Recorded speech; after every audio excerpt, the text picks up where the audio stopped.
Our next panel member is Brahmachari Shivanandanji. He currently serves as Assistant Professor at Amrita Darshanam, International Center for Spiritual Studies, Amrita Vishwavidyapeetham. He is a postgraduate in physics from MG University. He has published various research papers in the field. His research interest also includes the field of practical yoga darshana. He has been awarded the UNESCO Sahapedia Fellowship for documenting the history of Kerala School of Astronomy and Mathematics. He is also the director of our course Mahabharata Upanayanam. Welcome, sir. Duryodhana was jealous of his Pandava brothers and had hatred towards them. He always tried to execute his evil and wicked plans on them. Hence, he is considered an adharmi. Yet, we see that Duryodhana attained Swargam, and we also see that there are temples worshipping him. What would hence be the lesson that we can learn from Duryodhana? Was it that he was good inside and secretly wished to transform completely, but couldn't due to his associations and circumstances? Why does a person like Duryodhana, displaying good qualities from time to time, choose not to abandon his bad qualities even after he is aware of the same?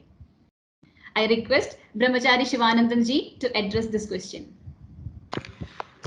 Okay, so the question was on Duryodhana and there are some sub-questions also. So as a cover, I will quote two slokas from Bhagavad Gita. We will not discuss these slokas in detail, just translation. 6.36. So the question is from Arjuna. Even though the people know that they are doing wrong or they sin, why they are forced to do this evil action? What's the reason? They may know that this is evil, but they are forced to do. Why? So Krishna has an answer. This is Kama, this is Krodha. So Kama and Krodha are the two qualities which forces one to do evil action. So with this introduction, now I will move to the direct question. So instead of directly answering, I will take the help of Sudha and some others from Mahabharata so that they will speak on behalf of me. So first we will read this. It's not in sloga form. I have Vivek Dabroji has translated it, so I have taken from his translation. Anikramanigya Parva, the Upaparva, that is from the first Parva, Adi Parva. So South is 6. So this is in the very first page of Mahabharata. Duryodhana is a great tree created out of passion. That is Kama. So this is very important. And then it continues. Karna is a trunk, Shaguni branches, Dushasana is plentiful of fruits, and Dhritarashtra is the root. So here one thing to be noted is Dhritarashtra is considered as the Amshavadara of king of Gandharvas. Gandharvas who are always lustful, always enjoys the pleasure. Their focus is only on that Gandharva community.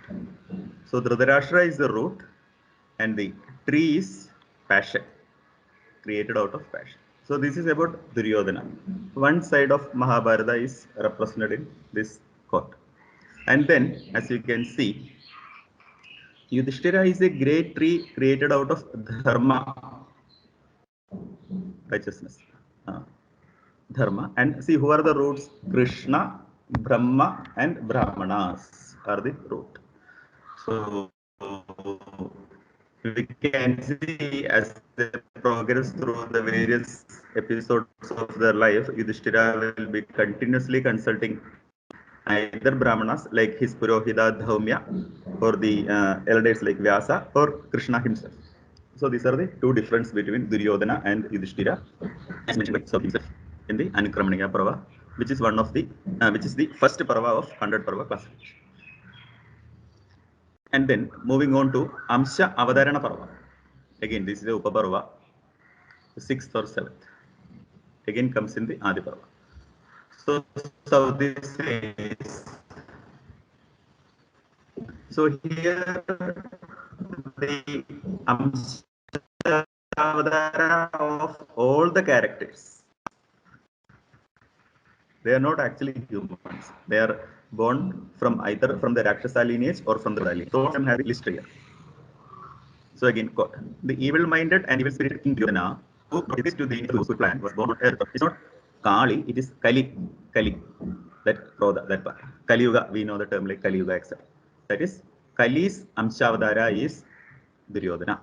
At a later stage, in the concluding portion of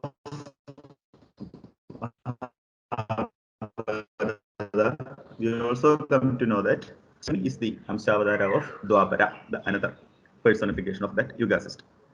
Again, Saudi says, see, please remember this is in the very beginning of the Mahabharata. He was responsible for destroying everything on earth. He created discord and was hated by everyone in the world. He fanned enmity and the great fire of destruction that ended all beings. And then his brothers, Pulastya, that is basically Rakshasas.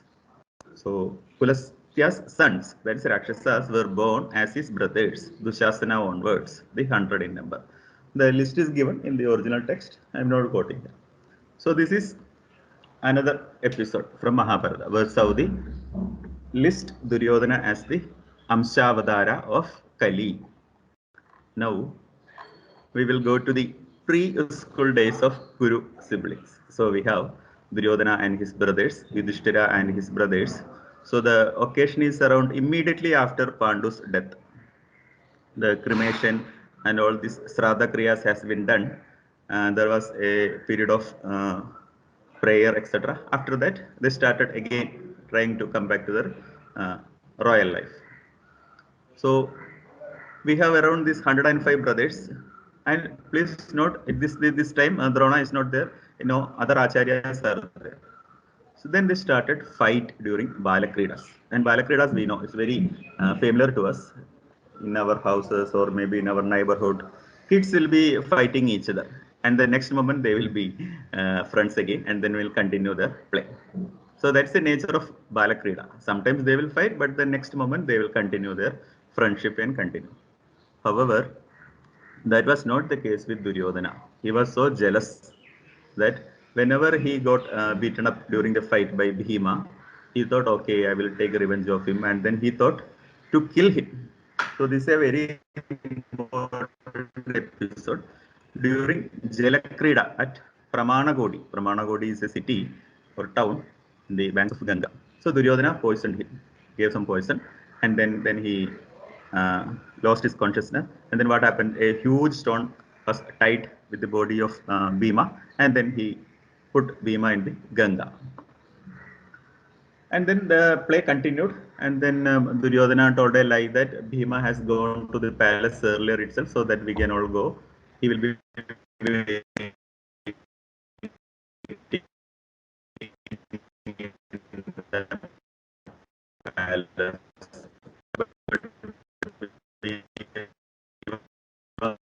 was actually suffering, and then he has gone to the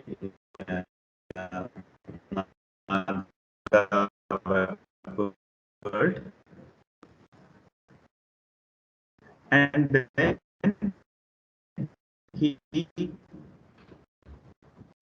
met the grandfather of Kundi Devi, and then with his help, Naga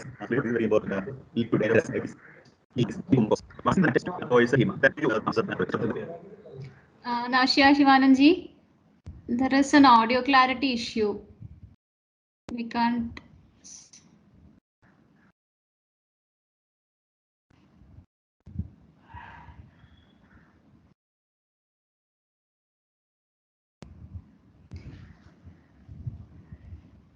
Okay, so is it better now or same?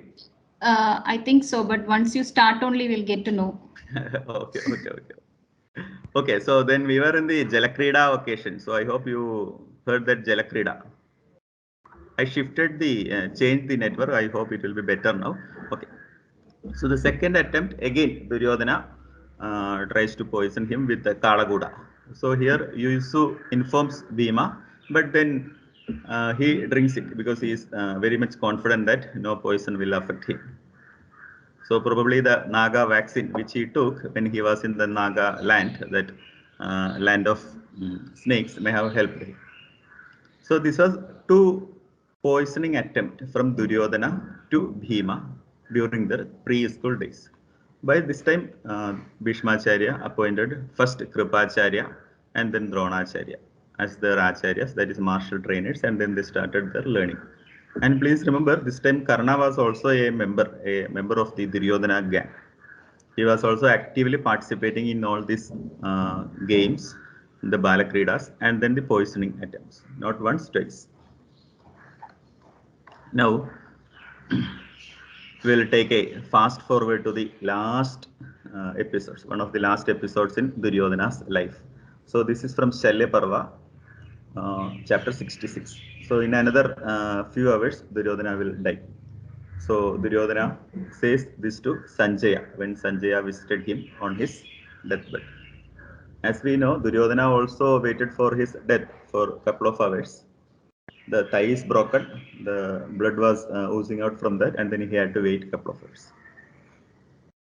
So you are saying, those on my side who are still alive should be informed about how I have been brought down by Bhimasena, violating rules of fairness. The Pandavas have indeed performed many cruel deeds. This is yet another infamous and cruel deed that Pandavas have perpetrated.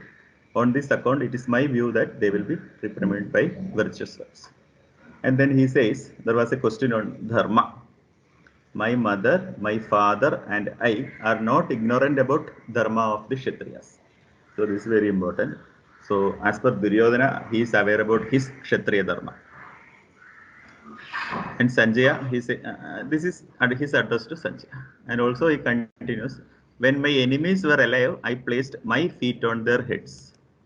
So here we may be thinking why he mentioned this. Because when he fell down, Bhima kept his feet on the head of Duryodhana and then pushed. But then suddenly Yudhishthira and other brothers came and prevented Bhima. So maybe that time Bhima may have thinking about that experience when he was falling down to the Nagaloka in the Ganga, that Balakrida episode. That may be the reason why Bhima put his feet, placed his. Again, Duryodhana says, I have served the three objectives. Who can be more fortunate than I am? So the three objectives is Dharma, Artha, and Kama. So as per the belief of Duryodhana, he followed Dharma, he followed Artha, he followed Kama. So this is very important. The question was whether he was aware he was doing something mischievous thing, or there was an attempt from his side to go back to the dharmic person. No, because he thinks he is already doing dharma and the Pandavas are doing adharma. Then he continues, who can be more fortunate than I am? I have studied and donated in accordance with prescribed rituals, rites. I have lived a long and healthy life. Again he quotes, based on my own dharma, I have conquered the worlds. Who can be fortunate than I am? Now he makes a very interesting claim. It is through good fortune that I have not been vanquished after performing a bad act, like killing one who is asleep, one who is mad, or killing someone through the use of poison. Remember here, Duryodhana considers poisoning as a bad act, which is not suitable for a Kshatriya king. But then he has attempted it not once, twice to Bhima. But whenever he is in a back foot, he claims all this. I have been slain through adharma, through the contravention of fair rules. And then he says, you should inform this to Ashwatthama, the Kritavarma, and the Kripa. The Pandavas have engaged in many acts of adharma. You should not trust them. They violate the rules. So this is actually the message from Duryodhana to Sanjaya. Please inform the three remaining Kauravas, Ashwatthama, Kripa, and Kritavarma, that you should not trust Pandavas. So this is the last verse, and in another few minutes he dies. Okay. Now coming to his again he continues with bards, the people who comes and then sings this. Here he says he thinks very great of himself. That's what he says. The Charvaga people who is actually traveling around the world and singing glories about the kings and the saints. he will be angry with Duryodhana. You know why? Because such is the greatness of my uh, personality. So he may not be able to describe me fully. So that may be that will be the reason he will be angry with me. So that is the level of self-confidence of Duryodhana even at this dying moment. And he says the sacred Samanta Panchaka, that is the Kurukshetra, that area. By dying here, I will obtain eternal world. Okay, now coming to the another person. Again, I am quoting Gandhari. So here in this Sri Parva, Gandhari comes to see the bodies of all these people, Duryodhana, Dushasana, and other Shaguni. Or here, to Sri Krishna, Gandhari says, he was foolish and he was foolish, first one. Disrespected Vidura and his father. He was stupid and wicked and disrespected the aged. So the significance of age, I think the next speaker will be adding. So this is very important because Gandhari herself says this character of Duryodhana has been summarized here. This is the reason he has fallen death. Okay. Now coming to that Swarga part. So this is all about the reason for his fall and then his attitude towards Dharma, his own confidence, how he approached Dharma, how the three vargas, Dharma, Artha and Kama. Now, the Swargarohana Parva, chapter 3.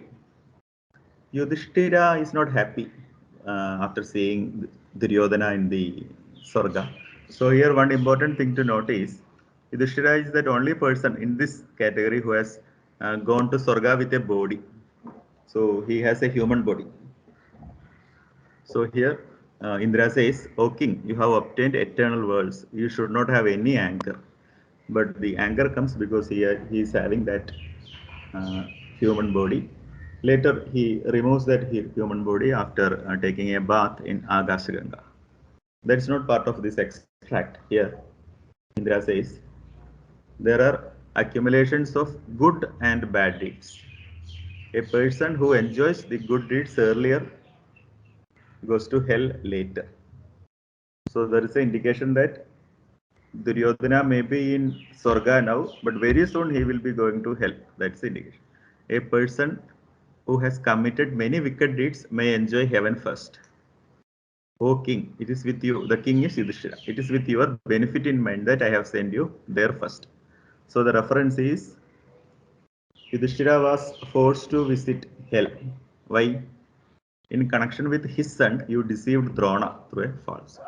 O king, because of that falsehood, you had to see that. Now, O tiger among them, come, you have been freed from your sin. There are kings on your side who have been killed in the battle. Then the continuation. So the position of Duryodhana in the heaven only means that that is a result of his dharma as a kshatriya. He has completed his dharma. So because of that merit which he has attained, and as already mentioned in Duryodhana's own speech, the last speech, he has conducted a lot of dana, dharma, gifts, rituals. So this may be the reason why he is able to spend some time in the heaven. And after that, he will go to hell, as already mentioned by Indra. So this is about the various questions I have been planning to answer. And then there is a question on the temple.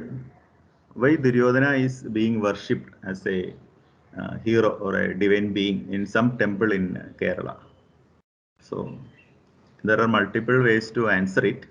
I will reserve the main detailed answer for next week. I think Ashwati ma'am will explain it in detail because the module on Malanada Duryodhana temple and the regional Mahabharata folk tales will be discussed in next week.